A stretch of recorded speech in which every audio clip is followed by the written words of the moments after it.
Cool. Welcome to another episode of Athlete of the Week, podcast show where we focus on the guest's athletic background. I'm your host, Thomas Webb, and today we have James Thompson on. James, pleasure to have you on the show. A pleasure to be here, Thomas. Thanks for having me on, mate. Yeah, very interested to hear about you and learn a bit more. I know you've achieved some pretty crazy running times, especially in the marathon and half marathon. So just interested to hear about that and how you achieved those insane results. So first of all, yeah, let's go straight into those times, those impressive times. So what is your half or marathon personal best? At the moment, it's from Florence in 2021, and that is a time of 2 hours, 33 minutes, and I want to say 17 seconds to be precise. Wow. So that was 2 years ago. Pretty yeah, crazy. Yeah. It's hard to believe now, actually, that it's been 2 years since that. It feels sometimes like it was yesterday, but yeah, that was my most recent marathon, actually. Yeah. Talk us through that then, how you got to that point. Was it just a matter of so was that your first marathon? No, fifth? No, it wasn't actually. I think so. Yeah, I'm not exactly sure. It's 5 or 6 marathons I think I've done now. So my first one was quite some time ago now. It was in 2010, and that was Belfast. So I was a student at the time at the University of Ulster, living in Belfast, and hadn't really got much of a background in running or anything like that. I played a lot of team sports and stuff. And then just around Christmas one year, Christmas can be a time whenever people tend to reevaluate lots of things and think about goals for the upcoming year. And I just always sort of fancied doing a marathon at some point. So I noticed that Belfast was obviously on my doorstep, and it was kind of quite far away enough to train. So yeah, around Christmas of 2009, I actually signed up for the Belfast Marathon with the best intentions in the world. But sort of spent the next few months in the lead up to that marathon not really training for it at all. I was playing Gaelic football at the time and studying at university, and those two things kind of took up most of my time, and the running kind of took a firm backseat, to be honest with you, mate. I wasn't really doing much training, or didn't have a clue about how to build towards a marathon or anything like that, so found myself on the day in May 2010 at the start line, kind of thinking, you've bitten off more than you can chew here, James, because I didn't even have a watch to record times. I bought the shorts that I was wearing the day before. I was just wearing a random pair of trainers that I wore to go to classes in uni and stuff, so that was my first marathon experience. Ended up with a time of 4:17, I want to say, and to say that it was a painful day would be underestimating it, to be honest with you. It was not enjoyable, and to be honest, considering how bad that first day was, I'm surprised that I've done any more after that. How old were you then? You were 20-ish? 2010. I would have been, in May 2010, I would have been 21. Yeah, 21. So relatively young to run a marathon, I guess. Yeah. Was that your first event in the running world, or did you do cross country in school and stuff? Did you have much of a running background before that? Mate, honestly, I don't think I'd ever competed in an official race before. As far as cross country goes, didn't really even do any of that in school. I always sort of would have taken myself out for a jog every once in a while, but my main kind of sporting background was playing team sports. So all the way through secondary school, playing rugby and cricket, playing a little bit of football, playing Gaelic football and so on. So really sporty, really active, all the way from primary school and so on, but nothing from a formal running setting at all. And like I said to you there, it was just kind of a bit of a mad notion that I took one Christmas, and yeah, really, really like underprepared. And I always say to people, like when I talk about my like marathons that I've done, you know, I was just the perfect example of somebody who did everything wrong and sort of suffered the consequences come race day. Yeah. And how was that experience? How was the first marathon? Did you absolutely hate it, or? You know what, like I was talking to a guy on the start line, and he was asking me like, oh, what was your longest run in training and stuff, and like genuinely I couldn't even tell him, because I at that point had no way of like measuring distance. I didn't have a GPS watch, I wasn't using any of the apps and stuff that we have on our phone, so I was kind of really, really good into the unknown. And like I think my memory is really so badly tainted of that day because of how hard it was from like sort of halfway onwards. So I always say that like it was really, really unenjoyable, but I suppose there were some positives to take from it. You know, like it was quite fun to like run through Belfast, where I'd been living for the last couple of years. There was just like a real nice buzz that I've grown to like know well through participating in a lots more races, particularly like big city marathons. And then I guess just like finishing it was, for me anyway at the time, like just a massive accomplishment. And like from literally like halfway, I really didn't think I was going to finish it. So just sort of like the willpower to get to the end was, I suppose, a highlight in itself. But from a running point of view, there was very little to enjoy about it. And it took me a while then to kind of like pluck up the courage to like do another one, which I think was maybe like 6 years later. Yeah, fair enough. So initially when you finished the first one, you didn't really have any immediate intentions to book your second. Then you sort of put the running on the backseat again, or did you get more involved, have more motivation? Or no, the first thing you said there about putting it firmly on the back burner, you know, I was kind of had a couple more years living in Belfast.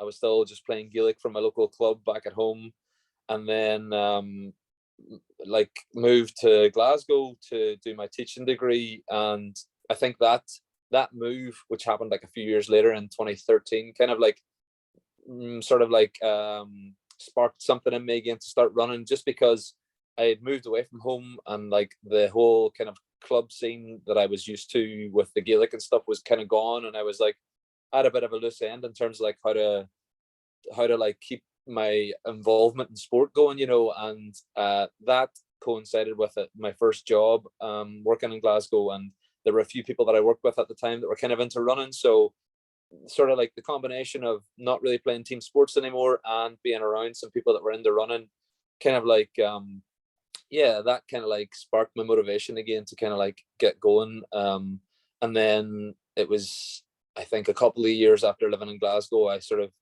had been running bits and pieces, doing the odd 5K and park running stuff, and then noticing that I was maybe getting a little bit fitter and stuff like. And then I signed up for London Marathon in 2016. So like 6 whole years later, I decided that I'd like sort of the memories of Belfast had kind of been far enough in the background that I thought, you know what, I think it's maybe time to do another marathon here. So 2016 London. Okay, fair enough. And then did you decide you wanted to actually train for this one properly, see what sort of time you could do? Yeah. I think so I was getting, as I said, like a little bit more into running. I'd like maybe, you know, started reading a few books and stuff on it, and speaking to a few of my colleagues who were like much more experienced runners. You know, the sort of the notion of like this kind of like 3-hour marathon started kind of like coming into my conscious. And I was thinking, yeah, maybe I could do that, you know.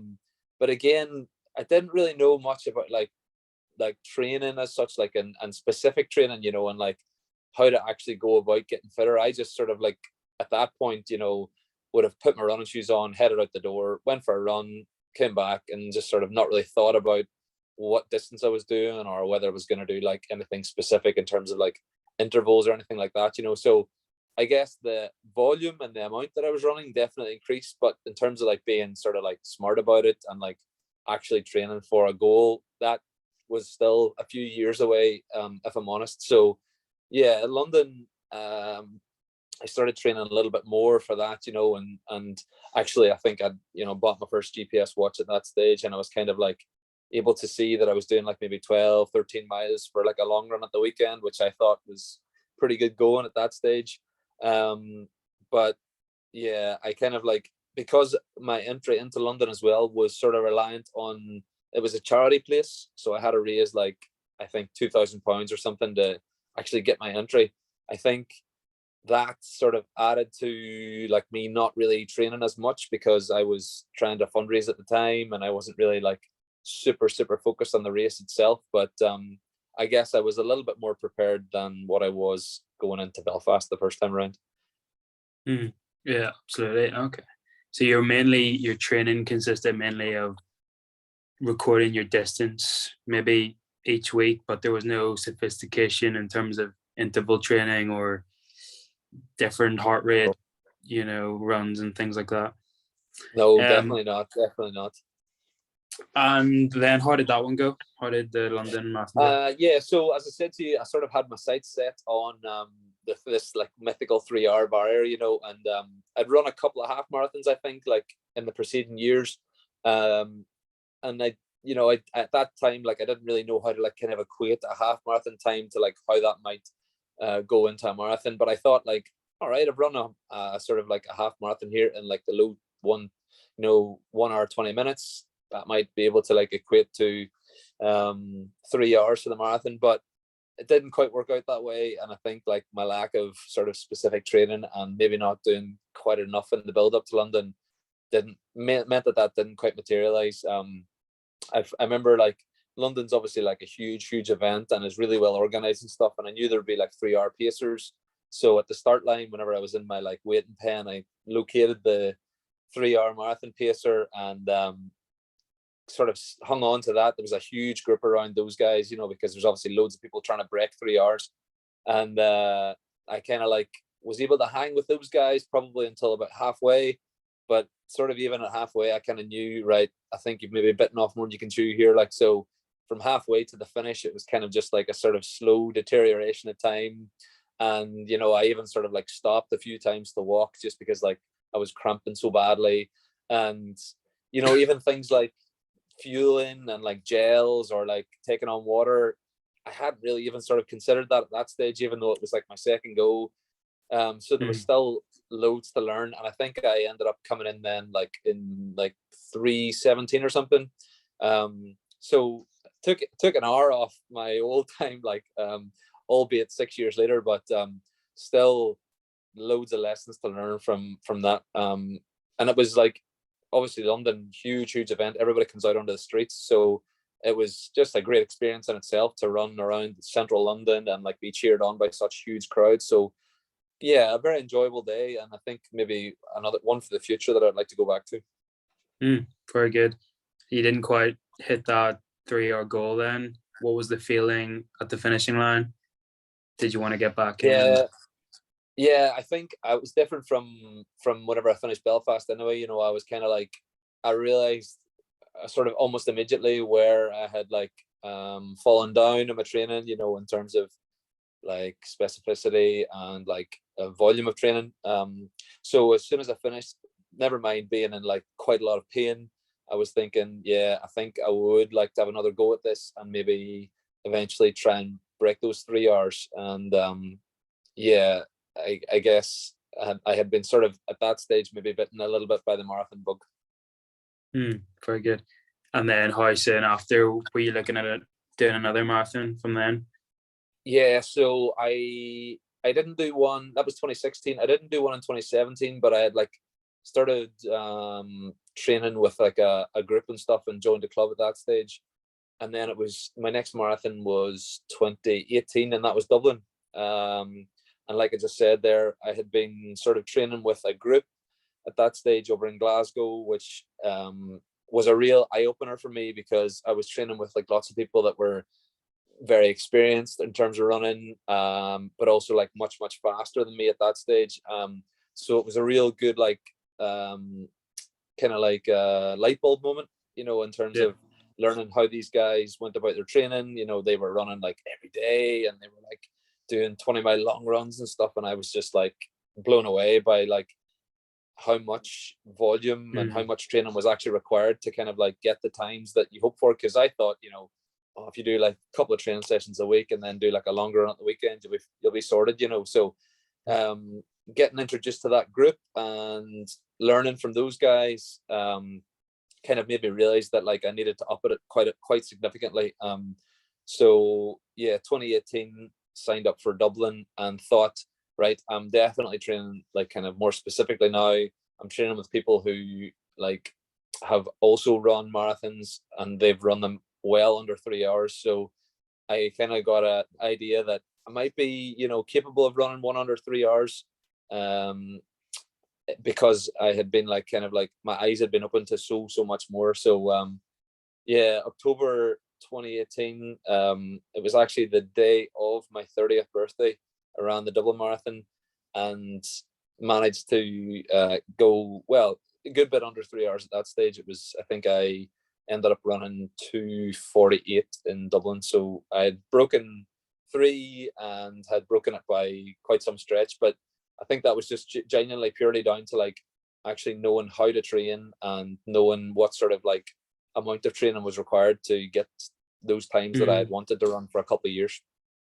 And had you been consistently running for the whole year before that, or what was? Yeah, pretty much. So like sort of, I think I like more or less from 2016 to 2018, would have had not many breaks in my training, at that stage. And I think gave myself like 12 to sort of like 14 weeks of a build up to kind of specifically focus on Dublin.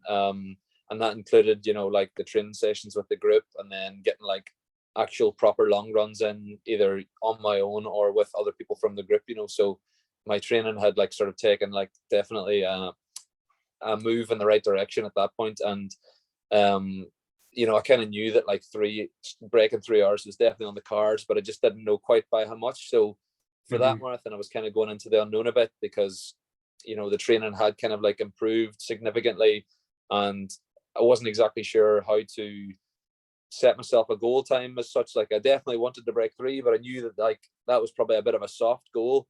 So that was maybe like plan B or plan C. But then on the day, I just kind of like tried to run what I felt I was capable of. And again, there's maybe a bit of a pattern emerging here. Like I kind of maybe bit off a bit more than I could chew in terms of running the first half probably a bit faster. And even in Dublin, there was like a few times when I had to stop and walk because like my legs were kind of like cramping up and I was in quite a lot of pain, but still managed to run 2:48, which at that point I was absolutely delighted with. That's crazy how you were stopping and walking and cramping and still ran a sub 250 marathon.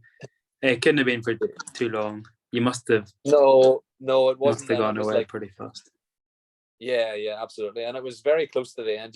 There's Dublin Marathon. There's like it's quite a nice course, but there's a few hills and they come sort of definitely towards the end. So it was kind of just, I think it was those hills towards the end that maybe like pushed me just over the edge that bit. But yeah, not walking for any more than like sort of maybe 20 or 30 seconds at a time.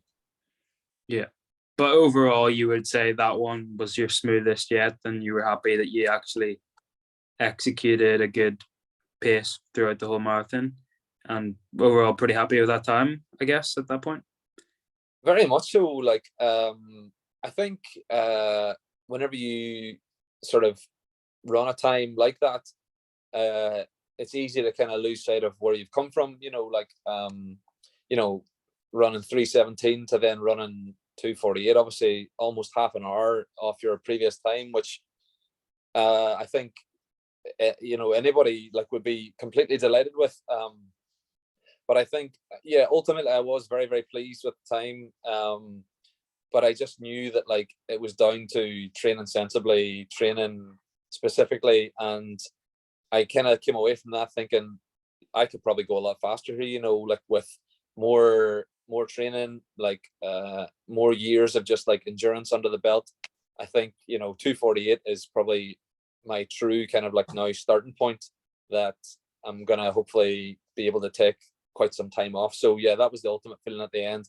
Very happy, but a feeling of like there's definitely more to come.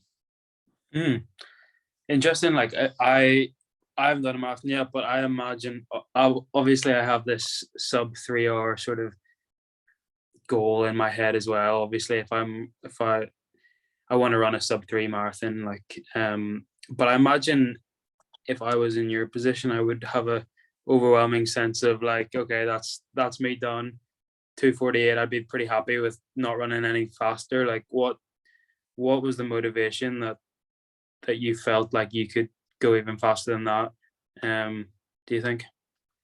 That's a good question, mate. I think because like in terms of like my lifespan anyway, I felt like I was relatively new to running and hadn't been doing it since like my teenage years. Like a lot of the people that in the training group that I was with, they were like running when they were in school and then like joined a club as soon as they left school and ran all through their 20s. That wasn't the case for me. I really only started taking it seriously like in my late 20s and then now into my 30s.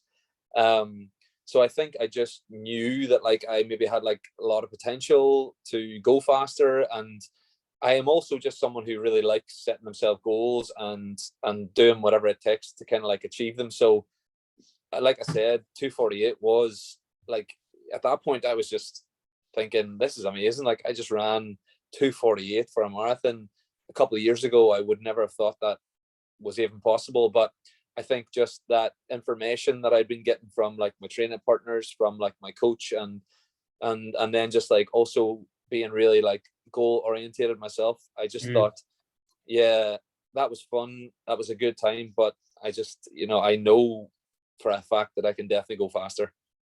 So you're sort of motivated to see what your actual physical potential is, perhaps, and get as close to that as possible.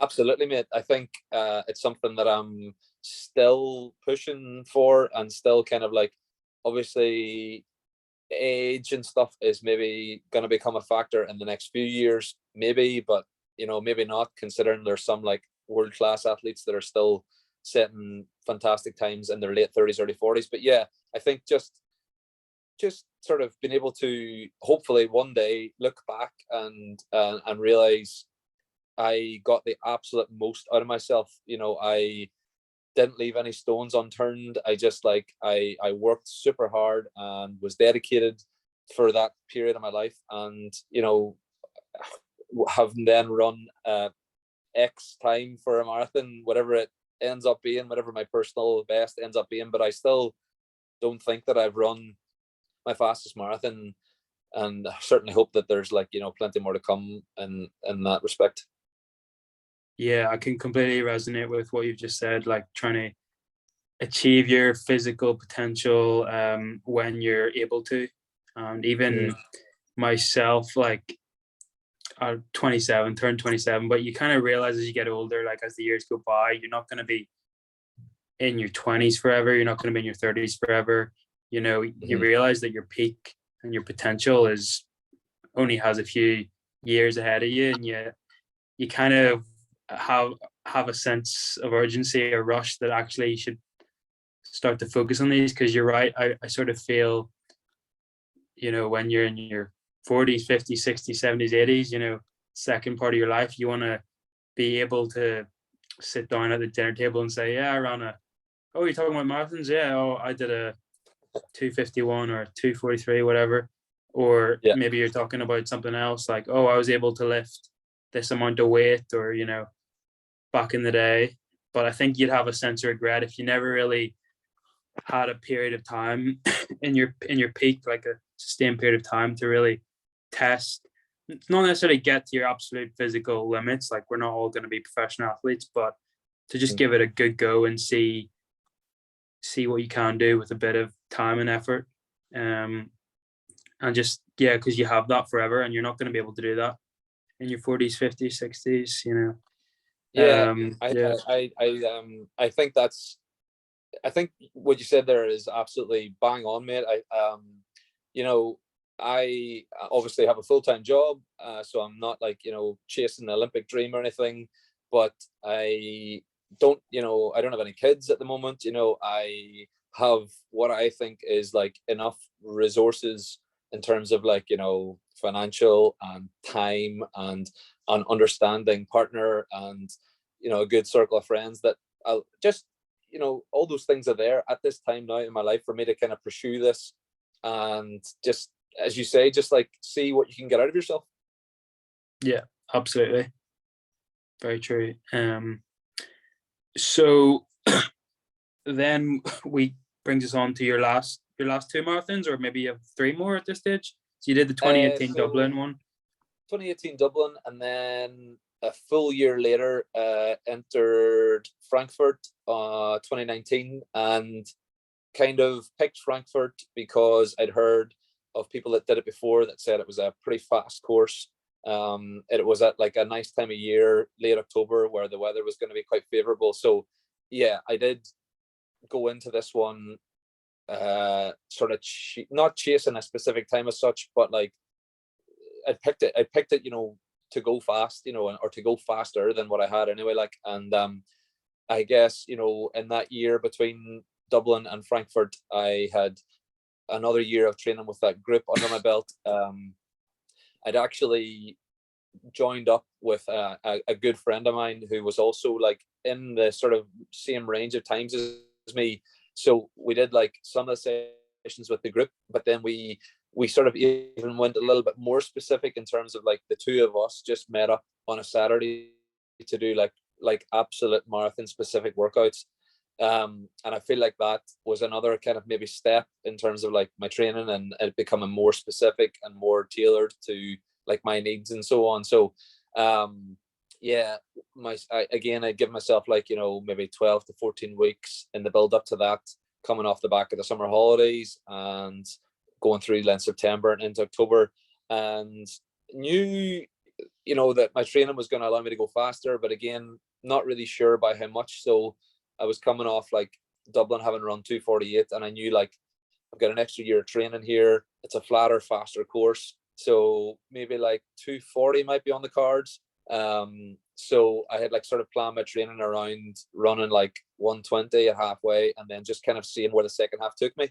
So I think I got to halfway in Frankfurt pretty much bang on pace, like 1:20. I actually managed to get myself into quite a big group of people that were all sort of chasing the 2:40 mark, and then ended up running something which is called like a negative split. So like my second half of the race was 1:18, and that's the first time I'd done that in a marathon where I ran my second half faster. And I feel like to date, even though it's not my fastest time, I feel like that is the race that I executed in the best way, because I ran like, I think my last 6 miles or 10k of that marathon were like the fastest of the entire race. And I think maybe even like my last or second last mile was like the fastest mile of the whole race. So I feel like in terms of like executing a plan, I feel like Frankfurt was definitely the most successful one that I've done to date. And I even came away from that one like, not as beat up. As I said to you, like ran faster throughout the marathon and ended up running then like 2:38 something. And again, like just so delighted. Like I thought 2:40 was going to be like, quite a push, but then to like execute as well as it did on race day and come away with 2:38, I was just completely buzzing. I was so delighted. So you took another 10 minutes off your time. It's pretty impressive chunks each time. Yeah. And it gets harder and harder, of course, every faster you get to take time off. So you're still making substantial progress each time. Yeah. So that brings us up. We must be getting pretty close to your personal best then.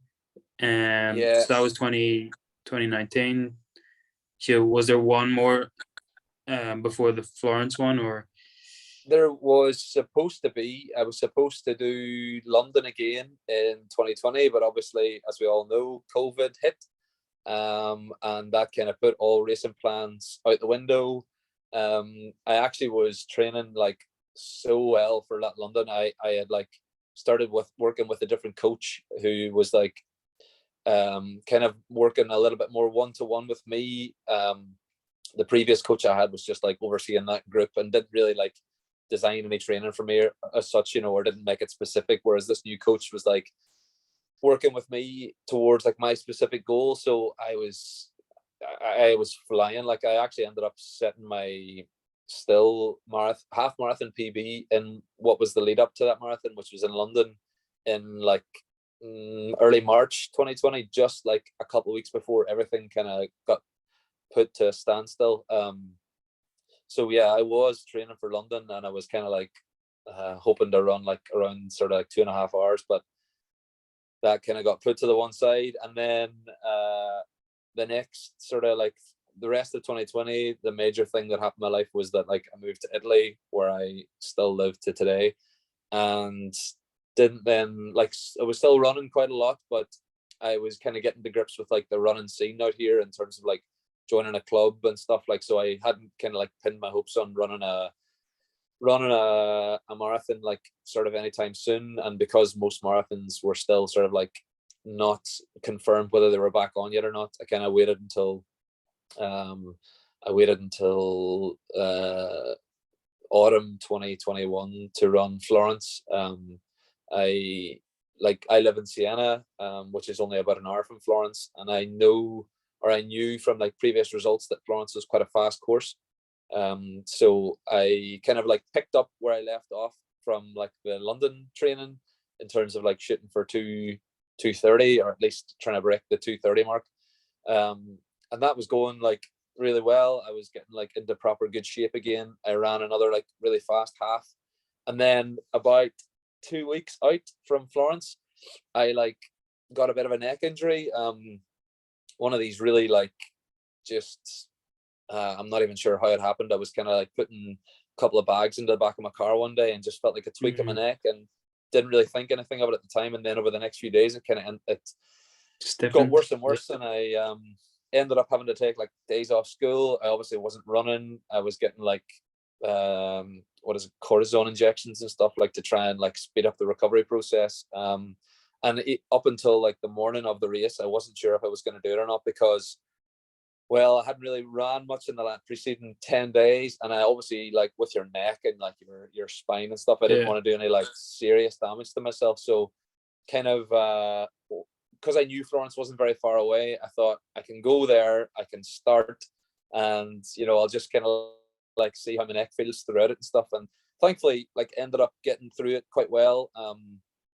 But I think the 10 days of no real running in the lead up ultimately cost me in like achieving what I wanted to achieve in terms of breaking 2:30. So I ended up coming away with 2:33, which again like is my current PB, and I was like pleased with in terms of how the last sort of 10 days before the marathon had gone, and was again like sort of 5 minutes off my previous best time. But I've got like it sounds like it might sound ridiculous to say, like, but I don't really have like such positive feelings about that day, like because I was in really good shape, and then the injury hit, and it just kind of like derailed things quite badly. And then the actual experience of running on the day was really difficult, because I came through halfway in like 1:14 something, which was sort of like pretty well on for the 2:30 mark, and then the second half just kind of like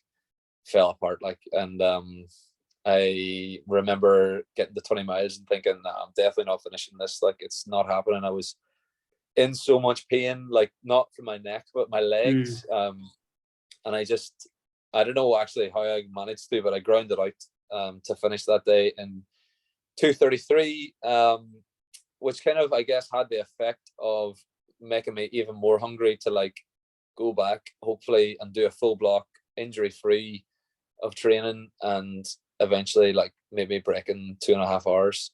So that kind of brings us to where we are now actually, and I'm kind of in the midst of training for Milan Marathon, which is in I think 6 weeks time. And 6 weeks, that's pretty close. Yeah. So what sort of shape are you in? Do you think you're in now in Yeah, comparison to the Florence one? Yeah, I think it's hard to say really. I think at this point, I am in pretty good shape. My training's been going really well. I've not had any hiccups in terms of like any niggles for injuries and so on. So I had set myself like 12 weeks, and the first 6 have gone like more or less pretty much according to plan. I just have to hope that like this next 6 now kind of go the same way, and I've got a half marathon in 2 weeks, no, just over a week. So not this Sunday coming, but the following Sunday. So that'll be a good kind of indicator, I think, of where I am, because it's in a place called Empoli, which is about an hour away from here, and it's quite a flat, fast course. So if I can run sort of maybe a new half marathon PB there, then that might be a good indicator that I'm in shape and kind of in a position to maybe go under 2.5 hours. Because I think I maybe would have done that in Florence had I not like got the injury. So hopefully, if I can stay injury free and all goes well, like, I mean, the marathon is such a beast, like, and it's so unpredictable that it's hard to say. But I think I've given myself a good chance to run the time that I want to run. It's on the cards. Nice. What is your half marathon PB?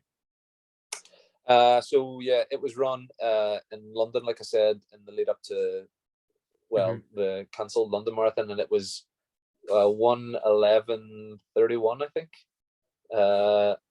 I actually have like a bit of a funny story about a half marathon that I ran in the lead up to Florence, which probably would have been in UPB only for the fact that well, it was in Pisa, and it was like maybe 4 or 5 weeks out from Florence, and I was like in pretty good shape, and was actually in second place in that, and got sent the wrong way by the marshal, which had the effect of shortening the course for me.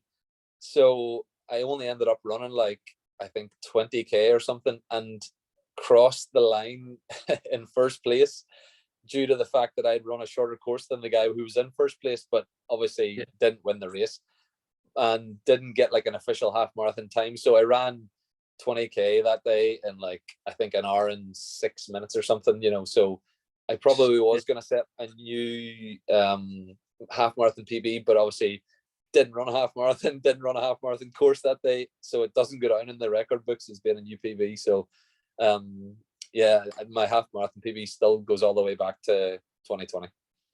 Yeah, fair enough. Frustrating, I'm sure, to be sent the wrong way.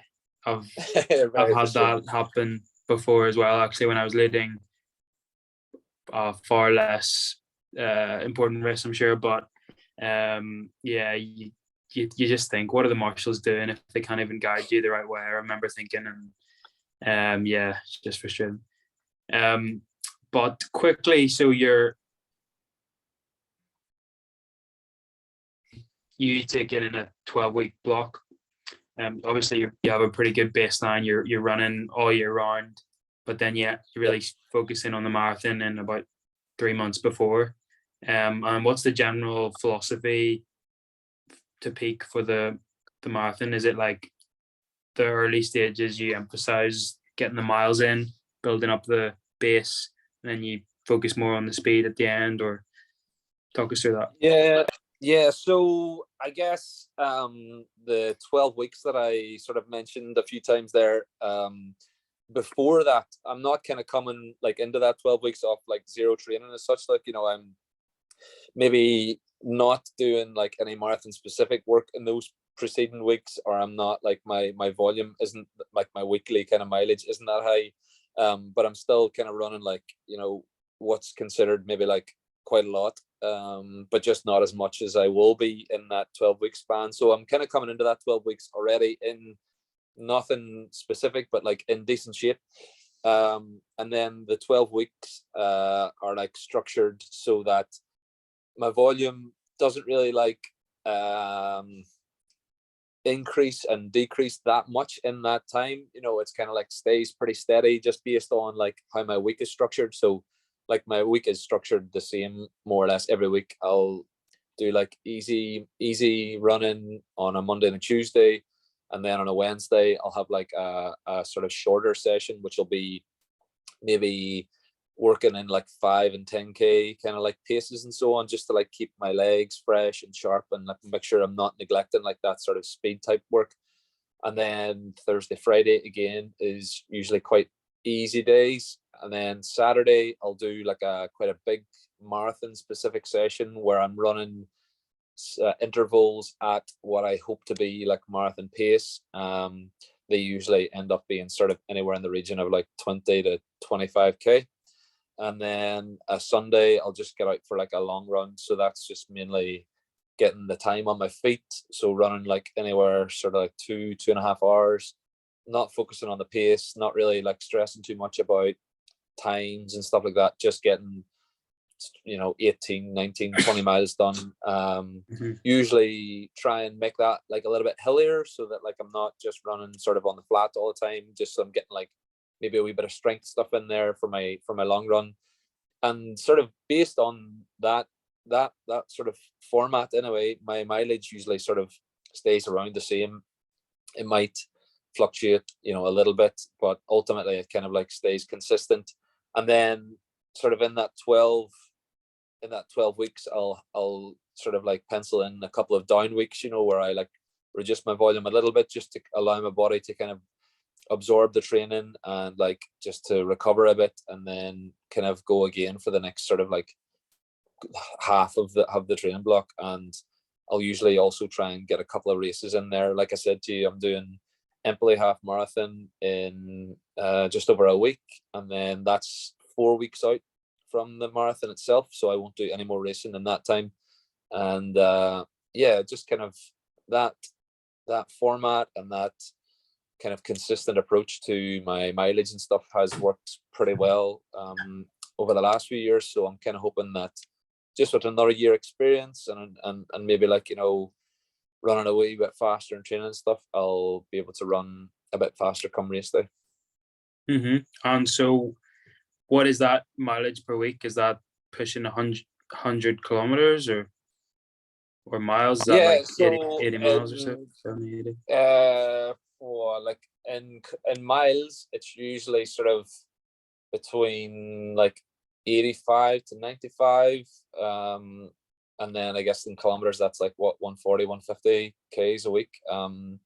So it is like a significant amount of running. It's usually sort of between like 10 and 11 hours, but most of it is easy running, like Monday, Tuesday, Thursday, Friday, that's all easy running. I'm only running fast like 2 days a week, and to be honest, I don't think I could actually manage any more than that because of how sort of tough the sessions are and how much recovery time is needed in between those, so it's just a lot of my running, to be honest, mate, is running to and from work. I very rarely like drive to work. I'll run to work in the morning, get a shower and work, do my day's work, and then run home from work. And I find that not only does that like save me time to like give me free time in the evening to like chill out, cook nice dinner, watch TV and stuff, but it's kind of like it also just it gets that volume done. And if you're kind of going from A to B, it doesn't seem as taxing, it just kind of like it just becomes part of your daily routine. And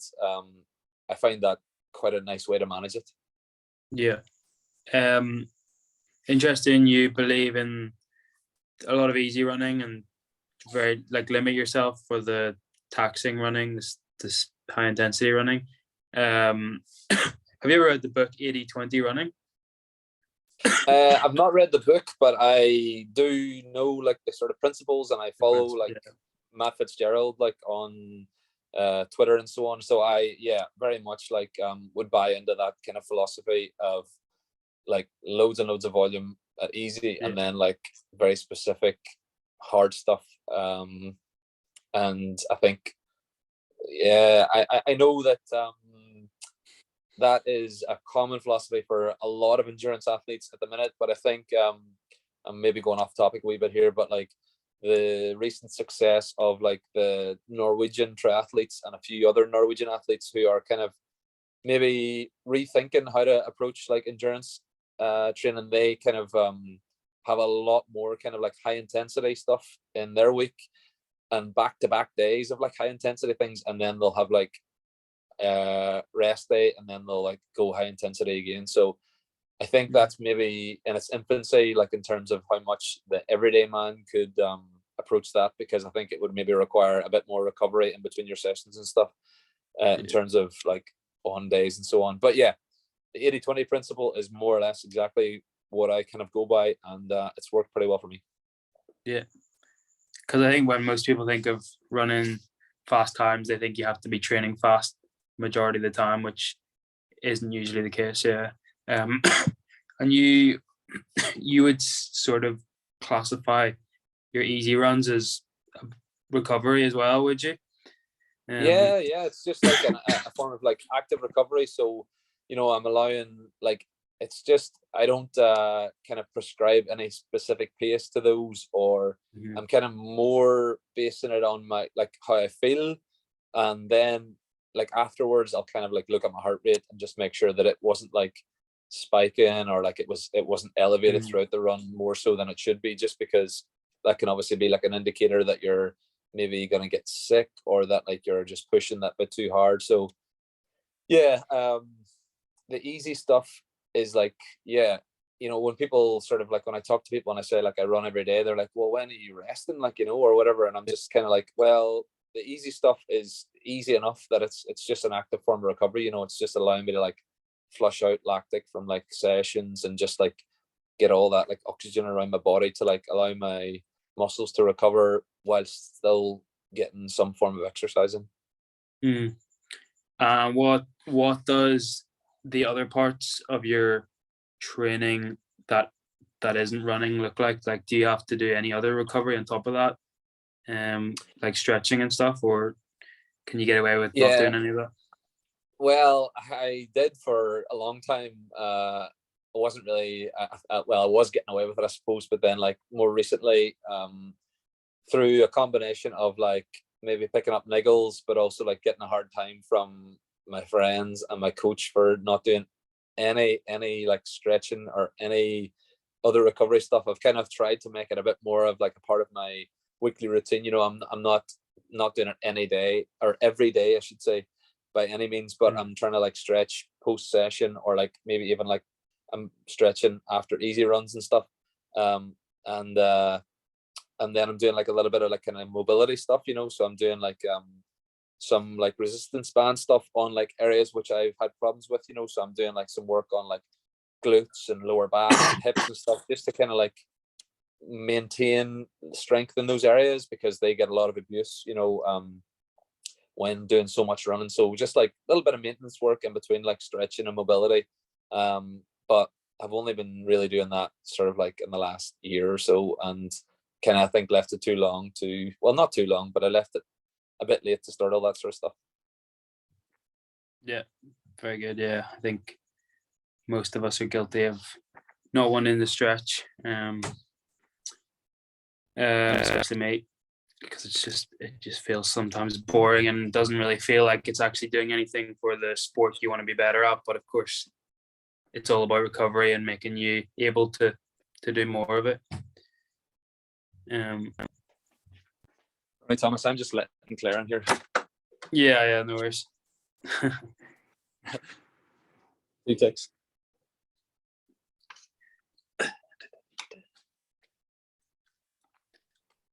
Yeah. 2 seconds, mate. It's all right. Sorry. No worries. Sure, I'll give Claire a wave if. You do. Sorry, No. our gate is broken, so. This is like a day in the life now. Hi, Claire. Hello. How's it How going? are you? Yeah, good. Are you in the middle of the podcast? In the midst of this podcast, yeah, this I'm very in sorry, depth. I'm It's not very sorry. interesting, yeah. But Yeah, good. yeah, it's good. I'm learning a lot. So yeah, but we're wrapping up pretty soon. But Yeah, yeah, we'll get back to it. Very we can good. chat after. Very good. Sorry about that, I'll Thomas. chat after. Yeah. No, yeah. I just wanted to get back to your spot. What was I going to talk about next? Yes. Yeah, we were just talking about stretching there. But yeah, no, I just want to move on to like mentality aspect. Just you personally, like you said, you're quite a goal-oriented person. And I suppose that's very compatible with running and running times and marathons. It's a lot of stats, and like you can see the improvement. Like that's why like I would be drawn to running in that regard. I'd be drawn to the gym in that regard because you can see, you can see the numbers improving, you can see progress. Whereas team sports and all, it can be subjective at times, or it can do with a lot of other factors that are outside of your control. But yes, I'm just wondering, yes, your mentality with running, would you say that's why you're drawn towards running, is because of the goal oriented aspect of it? For sure, mate. I think I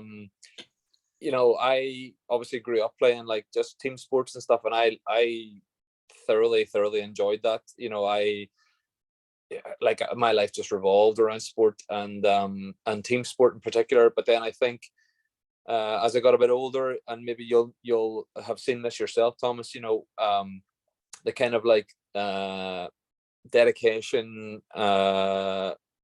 from like adult teams isn't maybe always what it is like whenever you're at school. Like whenever you're at school, and you and I went to like both grammar schools in Northern Ireland, where sport is such a huge feature, and like everybody's into it, everybody's dedicated, and you then have a lot of success and enjoyment off the back of that. And I then just found that whenever I left school, that sort of like togetherness and dedication and like drive to succeed from like a lot of my teammates sort of waned a little bit. And like I was happy enough to sort of like put up with that to a certain extent for a few years, and then I think more out of circumstance, like obviously I started running based on like moving to Glasgow and moving away from a lot of those teams, but I still tried to play team sports when I moved to Glasgow. But that sort of like mindset of people wanting to actually get better at the sport and improve and win just wasn't really there. So I found that whenever I kind of like transferred across to running more sort of like on its own, I realized that like, okay, whatever I put into this, I'm going to get back out. There was almost like a direct kind of like correlation between like the effort and the kind of like how much I think about my training and so on. I'm going to get results that kind of like relate to that. So yeah, just kind of like with what you said there about running and going to the gym and stuff, like, you can literally just see that progression happening in front of you, and it's usually based off what you put into it. So like, and obviously there's like, a certain amount of like conversation to be had around like being maybe too into it and too obsessed and like and so on. But I think if you can get that balance right, where that you're having a healthy approach to it, and that you're dedicated and you're still enjoying it, then you're going to get the kind of results that you want and that you deserve. So that for me was a big motivator, just being able to kind of like see the progression and it being based on what I'm putting into it. Whereas with team sports, you can train as hard as you want and you can try your best and you can like have the drive to succeed, but if your teammates don't have that, then you're kind of like fighting a losing battle. Yeah, you talked quickly about like the balance, and some people could view it as too obsessed or too focused, too single-minded. How much do you think that running, like to get to the level that you are at with those times, it does have to be an element of obsession and like focus, and you do have to make sacrifices? Yeah, no, it's a very, honestly, it's a very relevant and very important thing to talk about, I think, because I still think that I'm kind of like learning that side of things. I think in the past, I've certainly like dipped into maybe overdoing it, and that can then like have a negative effect on like your health for a start, relationships, things like spending time with a partner or with friends, or like missing out on social events. So I think you've always just kind of got to be mindful of making sure that it isn't kind of like dipping into being too much. And I mean, who decides that? That's not something that's easy to kind of like quantify. So I think you've always kind of got to be like reassessing where you're at in your life, in terms of like, are you getting what you want out of the sport, but are you also still like living a sort of like fulfilled, happy life where the people around you are happy, and you're not like making yourself sick either by like progressing or like overdoing it in training and so on, and that you, because obviously like, yeah, running a marathon in 2.5 hours requires a certain level of dedication and requires a certain amount of imbalance, shall we say, in terms of like how much time you dedicate to it. And then things do have to be sacrificed. Like, you know, you can't go out every weekend. You can't like always just like, you know, have a drink when you want, or go do, you know, just whatever you want, whenever you want. But then I guess the kind of like the trade-off is that you get to have the experience of running the times that you want to run, and like, you know, you're achieving that potential that we talked about, you know. So yeah, I think it's important just to try and be as balanced as you can in a given moment. And obviously, you know, in the 12 weeks leading into the marathon, that balance is maybe going to be shifted slightly, but then once the marathon's over, you can shift the balance back, and you can kind of like give a bit more time back to, you know, relationships and maybe work, and maybe, you know, just like doing the things that you wanted to do, go on a holiday, just relax, unwind, have a lie in, you know, eat a bit less healthily and stuff, like, you know. So I guess it's just an ongoing learning process where you have to kind of just be aware of it and not neglect anything too much. Yeah, I think you're right. I think self-awareness is the key, and also alluding to the fact that, you know, you can have periods of intensity and maybe obsession for times, but then you're aware that you need to pull back a bit as well. Just another question I have is that, has sport always been your vehicle of choice in order to express your mindset of like goal-oriented goals, you know, or does this translate into other parts of your life as well, like your work? Would you be the same sort of goal-oriented, career-oriented? And also, is it, or do you think that you can really only have one aspect to put your energy and focus into, and you can't really do that on multiple planes? That's a really good question, mate. I think for me personally, anyway, my running and like the goals that I set from that standpoint have been like my way of expressing my like drive and stuff. I do think then though that the kind of like lessons that I learned from that in terms of like discipline and like organization and so on does then spill over into work. Because I do kind of like to sort of approach most things in life with kind of like a similar mentality, where like enjoyment is a big factor in it all, but realizing that time and dedication needs to be like kind of spent on things for them to maybe turn out the way that you want them to turn out. So sport, for as long as I can remember, has just been like my way of kind of, you know, getting away from it all, but also like expressing like my motivation side, like my determination and stuff. And I think it has sort of like bled over into like things like work and so on, you know, where I like to bring that approach to most aspects of my life, I would say. Mm-hmm. Very good. I've probably 2 more questions, and then we're probably getting there. Actually, just some advice for me. So I actually think that I would, in terms of sport and athletics, I don't think I've reached my potential in any domain, sporting domain. I'm not talking about my physical limitations or anything, but like even just seeing how far I can go. I think I struggle committing to one thing. I think I like to be diverse in being an athlete, so I'll incorporate running at the same time as gym. I want to make progress at both at the same time, as well as maybe football. But at times I think that diversification holds me back from seeing how far I can go in one of those categories. Would you personally recommend adding an element of focus and commitment to one and just letting the others go? Because it's probably hard to achieve any meaningful results if you're trying to do it all at once.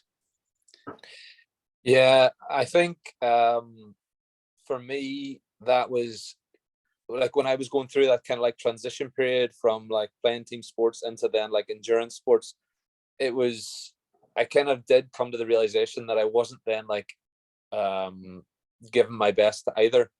Like whenever I ran London in 2016, I was still playing Gaelic in Glasgow, and I just found that like the demands were so different that I was maybe doing a long run on a Sunday after having played a Gaelic match on a Saturday, and I was like feeling like beaten up and like my legs were sore and stuff. And then I felt like also like the long distance running was maybe like taking away some of my like sharpness for like speed for the team sport. So I think it was an easier decision for me to make because I wasn't getting as much enjoyment out of the other things. Like I wasn't enjoying playing team sports as such anymore. And then I realized like that my progression was going like in a very upward trend for running. So the transition at the time was quite difficult because like I didn't really want to let go of the team sports because I knew like how much it had brought to my life in the past and all the social side of things as well, I didn't really want to let that go, and I kept kind of like getting drawn back into it. But I just kind of eventually realized that like if I did want to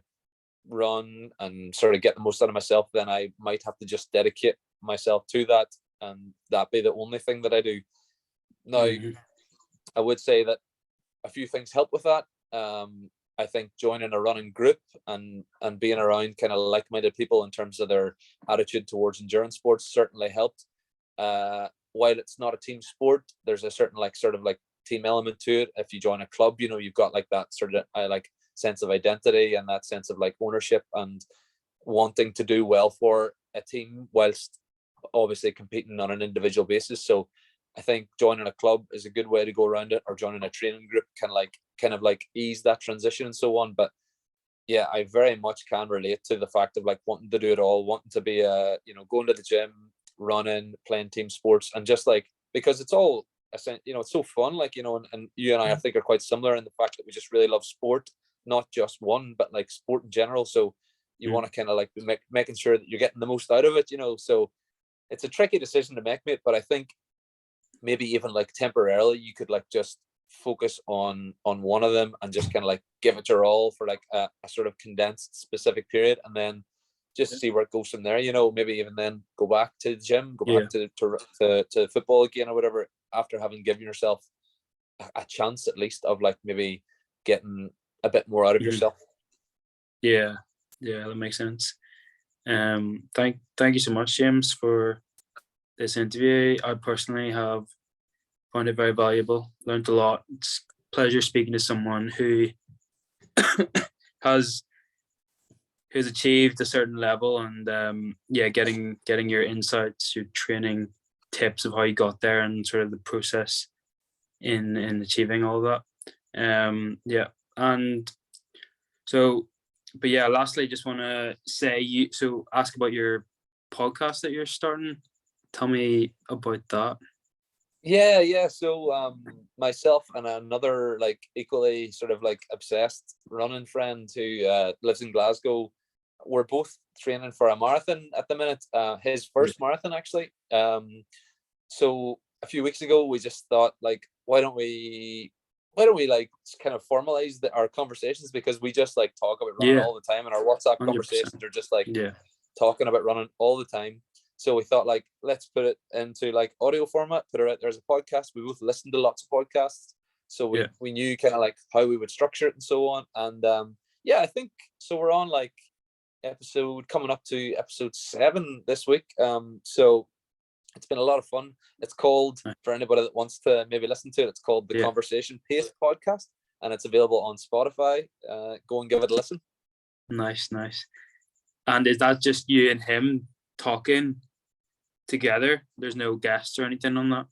Well, so it changes usually week on week. The things that are like every week we talk about our training that week. We talk through it in kind of like good level of detail, and then we'll either like talk about like a sort of specialist subject, something like nutrition or recovery, or we'll have a guest on. So we've had 2 guests on so far.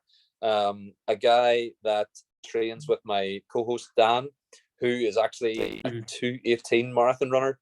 So that was like a really interesting conversation. And then we had a guest on this week's episode who was a guy from back home in Northern Ireland who's a little bit of an older runner now, but has had lots of success over lots and lots of different distances and disciplines. So we kind of intersperse guests every other week or so, and then just talk about like running, just running everything. It's a nice way to like get that conversation out of my system once a week. It's a good idea, yeah, definitely. And my motivation to starting a podcast is one. So I have guests on who are at this stage, and it's great, are my friends and family basically. But it's a good excuse to have a conversation with someone, like make an excuse to keep in touch with someone.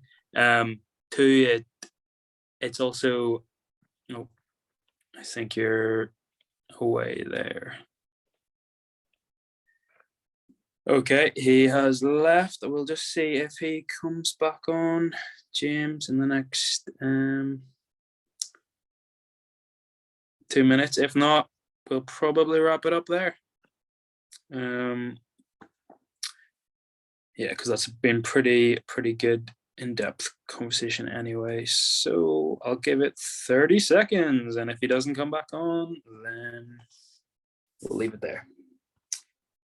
But what I was going to say, I'll finish the point, even though if it's a monologue at this stage, is making a podcast is a good excuse to keep in touch with friends and family. It's a good excuse to have it like a formal, deeper conversation. Because how often do you ask your mate, like, what's your mindset, what's your system, like you don't do that. It's more deeper conversation. And I think that sometimes you lack that in life as you get older with people you were close to. So yeah. And the other reason is, like, why not record it? Why not stick it up on YouTube? People can watch it if they want. Why not? It's a good way to document your own conversations. Okay. Looks like James is back. All right, James. Lost you there for about a minute. But my phone battery died. That's fun. It was a quick recovery, to be fair. I actually just sort of carried on the monologue there just because. But my point was, yeah, we were talking about podcasts and like it's such a good idea to do. But yeah, good way to keep in touch. Two, it's a good excuse to have like a more formal and deeper conversation with people as well, because you don't really often do that in life. So it's a good excuse to sit down and maybe Absolutely.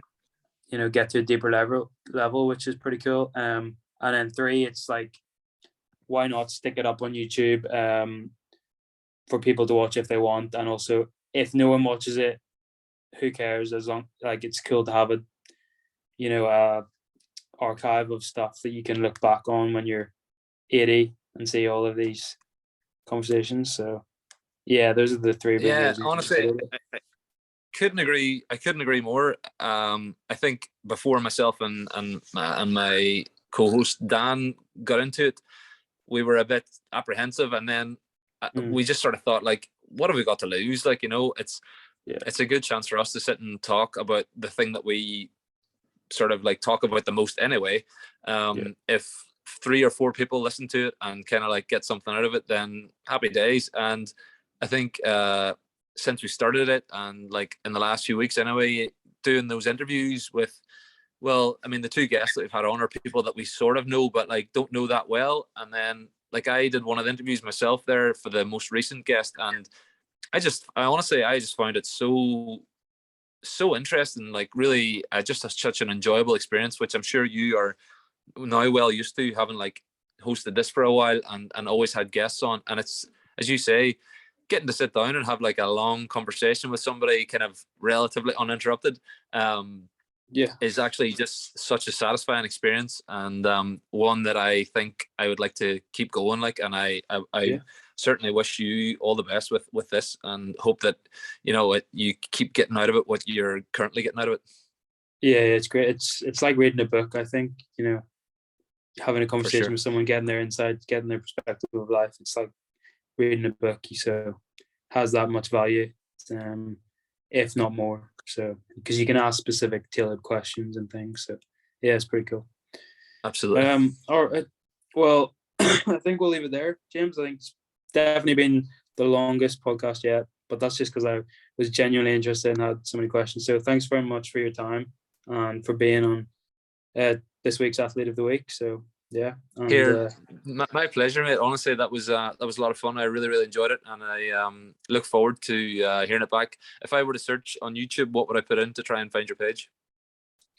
yeah, it's called so what I'm doing now is I'm not really sharing it at all because I'm focused on trying to be authentic. So like it gives me sort of comfort to know that people I know and family friends aren't watching it, because it's like it's more comfortable for me to know maybe a few random people are watching it. So yeah, but with that being said, it's called The Web System. The Web System, Nice. that's my YouTube name, and I'm just sticking it up on YouTube. I'm doing a few other things at the moment just to build a YouTube channel in general, and it's just one of the things. Yeah. But yeah, so you can search it up there. And I certainly will. I certainly will. yeah. All right, perfect. We'll end it there, but yeah, thanks again, and that was great. Thanks for Thanks a million, listening. Whoever's listening to this, thanks very much for Absolutely. tuning in and listening to this week's episode of Athlete of the Week. Great. Cheers, mate. See you soon.